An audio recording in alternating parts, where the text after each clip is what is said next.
Well, welcome back. It's 40 past the hour. Joining us this morning, Jody Dix and Stuart Hackala. Thank you so much for joining us today. Well, thanks for having us. Now, it's Healthcare Decision Day. Now, Jody, you were telling me earlier that there's a really important thing about this. It's not just healthcare like I decide I'm going to go to the doctor and see what's wrong with me.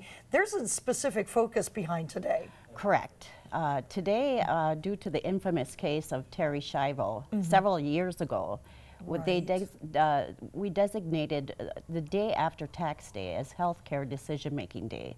Okay. Due to the fact that we wanted to make an awareness, like her, she had no health care directives. And that's sort of important because, like we were saying, just because you might have even discussed it with your family, but when a situation like this does happen, just knowing what needs to be done isn't quite what the healthcare workers have to follow, That's right? correct. That's correct. Okay, now Stuart, when people are sitting down, and it's a difficult thing to talk about. So how does a family go about getting all of this down into writing and make it very clear what their wishes are? Well, first must get over that hurdle of confronting the issue. Okay. But if you read the stories about Terri Schiavo, every story said Miss Schiavo left no written instructions. And so she languished in a persistent vegetative state for years.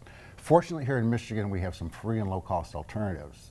From your own doctor, you may be able to get a living will kit that you can fill out. It's an 8-page booklet. It's very effective. It complies with Michigan law. It's not perfect. It doesn't address advanced dementia and other issues, but it's an excellent starting point. So if cost has been a factor, that's no longer a factor because there are free options out there, and every adult should have a living will, which controls end-of-life decision-making. Otherwise, your wife, your husband, your adult child may have to make a decision without clear guidance from you about what your wishes are, because at this point, you cannot decide for yourself.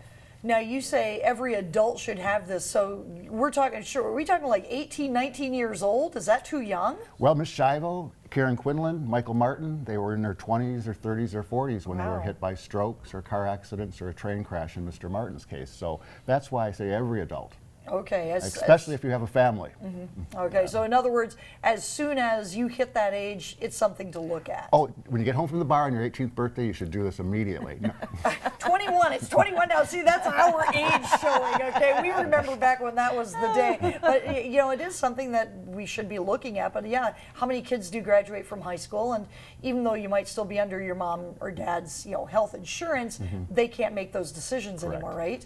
Okay, now, how can they get a hold of you to find out a little bit more about getting this important data? If they contact me, I have a summary of free and low-cost options they can pursue. A good place to start is your own doctor, because you need to have a conversation with your doctor anyway. Okay. And your doctor may have that tool, that kit that you need to complete this process. Okay.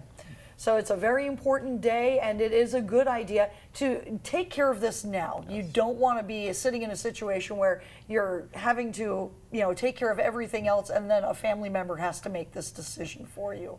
So, Jody, Stuart, I thank you both so much for coming and letting us know about this. It's really something that you should do without delay. And I know I'm a big talker. I was talking to Jody a month ago and I still haven't done it. So I guess my excuses are over. I got to get this done.